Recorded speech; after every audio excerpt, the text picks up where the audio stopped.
Hi, welcome to Curriculum Night. I'm Miss Bozarth. I teach at Quincy Junior High School. Some facts about me are I love animals. I have 3 dogs, Lucy, Sandy, and Benji.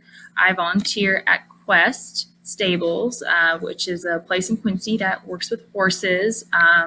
They also do therapeutic horseback riding. I love cats. As you can see, me and my boyfriend have our favorite kitty that we follow on Facebook, Cinderblock. I received my Master's of Science in Education from Quincy University in 2015. I have endorsements in special education and elementary education. I received my Bachelor's of Science in 2013 from Quincy University, and my majored in healthcare studies, and I had a minor in psychology. This is my 5th year at Quincy Junior High School. Before I decided to become a teacher, I worked at Shaddock from March 2012 to 2014. I was a mental health professional.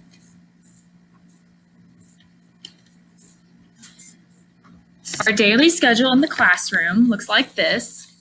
In the morning, the students come in around 7:25 this year because of COVID for breakfast until about 8 o'clock, 8:10, they eat breakfast, use the restroom, prepare themselves for the day. Sometimes we'll do a social emotional lesson in the morning where we talk about things like communication skills, anger management, tolerance skills, things like that, goal setting. First hour, we do reading. Second hour, we do math. Third hour, they go to specials, and specials could be art, PE, or computers. Fourth hour, we have lunch. Fifth hour, we have writing or communication arts. Sixth hour, we have science. Seventh hour, we have social studies. And eighth hour, we have advisory. And this is usually a study time for students to finish up missing work or assignments they might need a little bit more time on. Or we might also fit in a social emotional lesson there also.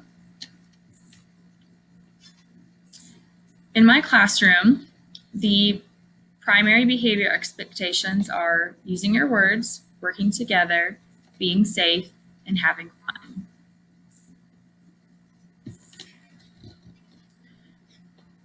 In my classroom, there's no assigned homework.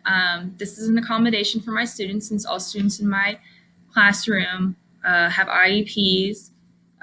All academic work is done in the classroom. There's plenty of time for students to get everything done. I also have an assistant in my room that can help with students if I'm not currently available, if I'm working with another student. If you'd like to supplement your child's learning, like if you want them to have homework or extra things to do at home to continue their education, I recommend they read a book independently or with you for 30 minutes each night. There are also many free online resources that are available from Quincy Public Schools to supplement their education at home, and I'll be talking about those in another slide. For quizzes or tests, they might be tested or quizzed over information that we learn or discuss in the classroom. Students are allowed as an accommodation to retake quizzes or tests until they achieve a satisfactory grade, which is 70% or higher. And then all work is due quarterly if students wish to receive credit. It's the student's responsibility to keep track of their missing or incomplete assignments. Sometimes I might remind them, but it is their responsibility since they have everything at their desk and we have lots and lots of time to finish work as needed. For our curriculum, we follow the general education curriculum. Students might receive accommodations though, or supports. Taking a look at that, for reading, we do a genre study, central ideas and informational text, plot and characterization fiction, informational text structure and point of view, themes and fiction text, and vocabulary.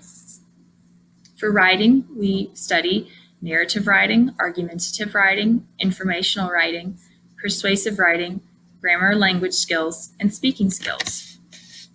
For science, we do an introduction to science. We go over cells, genetics, the human body, evolution, animals, and ecology. For social studies, we do an introduction to history. We go over colonization, the road to independence, the American Revolution, government, Challenges of the New Nation, and Western Movement and the Civil War. For math, we review decimals, ratios and rates, expressions, equations and equalities, geometry, data collection, analysis and probability, and fractions, decimals, and percents.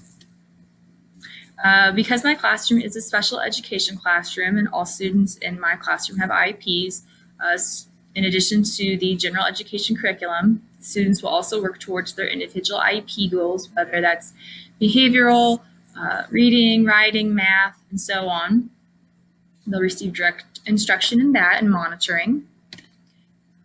Assignments, quizzes, and tests will be accommodated to meet all students' learning needs per their IEP. And some of these accommodations, and not all are listed, maybe extended time, word banks matching, graphic organizers, reading aloud of directions or assignments when reading skill is not being assessed, visual or concrete examples, multiplication charts, and utilization of the dictionary. Some of those free online resources that students can use at home and that we use at school are mobymax.com, IXL, and Microsoft Teams. If we were to go remote, we would use Microsoft Teams and MobyMax. For login information, each student has their individual login information, and they should know that. We use Clever through qps.com, and students log in through there and they're able to select these three things from their Clever view. When I'm communicating with parents, I usually communicate through phone calls, emails, and voicemails. And if you prefer, I can do text message. I prefer for you to communicate with me through phone calls, emails, voicemails, or text messages. Any of those work for me, whatever is the most flexible. I'm available for communication through 7:30 a.m. until about 4 p.m. Monday through Friday. You can email me anytime though. And that's all. Have a great rest of the afternoon. Thanks. Bye.